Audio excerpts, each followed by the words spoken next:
only eating Sri Lankan food for a full day. Guys, I'm back with round 2 because last time I made one of these videos, a lot of people claimed that what I tried was not authentic Sri Lankan food. So I traveled an hour and a half on 3 different modes of transport and walked through the rain to get to Colombo Kitchen, as I heard this was the place to go for real authentic Sri Lankan cuisine. We started the day with egg hoppers, as this is one of the most popular breakfast dishes in Sri Lanka. The best way I can describe them is bowl-shaped pancakes made from fermented rice and coconut milk. This came served with 3 types of sambal, one made with coconut, one with caramelized onion, and one was a spicy onion mix. I can't even express how much I love these. If you've never tried hoppers before, this is your sign. A little later on, the bartender whipped us up some Sri Lankan inspired cocktails. This first one was made with pineapple, ginger, coriander, and chili liqueur. Not for the faint-hearted, but I actually loved the spicy kick it had to it. The next cocktail we tried was a mango coconut ginger mint number. This one was much sweeter, both in taste and the very cute vessel it was served in. After this, we got a variety of short eats, which is the Sri Lankan version of snack time. First, I tried the Vadai, which are these spiced donut-shaped fritters. These are actually so light and fluffy on the inside, and that creamy coconut sambal they came with was delightful. Next, I tried the Cutlet, which is a spicy breaded croquette filled with a tuna and potato mix. It was a nice bite, but it could have had a little bit more flavor to it. Next, I tried the Mutton Roll, which is basically a fried savory crepe that is rolled up and stuffed with filling. The outside was perfectly crisp and the inside was spicy, juicy, and just so delicious. The final snack was a fish patty, which was kind of like a little empanada. The crust was buttery and flaky, and the tuna filling works surprisingly well in this. Next, we got the hot buttered squid, which is basically beer battered squid that's tossed in a spicy butter sauce. This dish absolutely blew my socks off. It was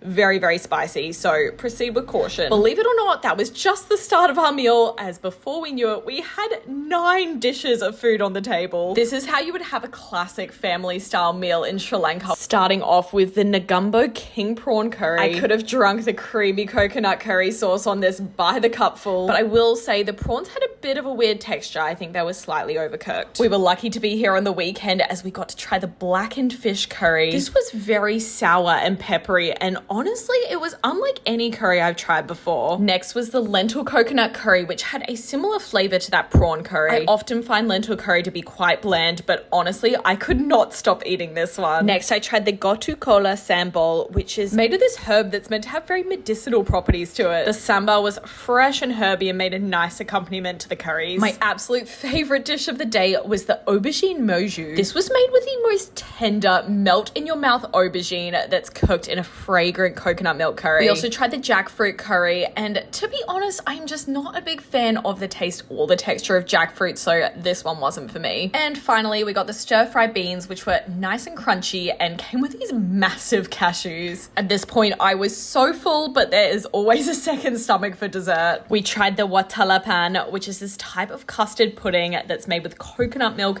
jaggery, and various spices. The texture was so interesting. It was something between jelly and cake. I loved the complex flavor from the cardamom and nutmeg coming through, as well as slight smokiness from the jaggery. This was so much food to have for 2 people, so we definitely took leftovers home and had them for dinner. I stand by the fact that Sri Lankan is one of the most underrated Asian cuisines. If you want an authentic taste of Sri Lankan food, I couldn't recommend Colombo Kitchen highly enough. Which cuisine should I explore next?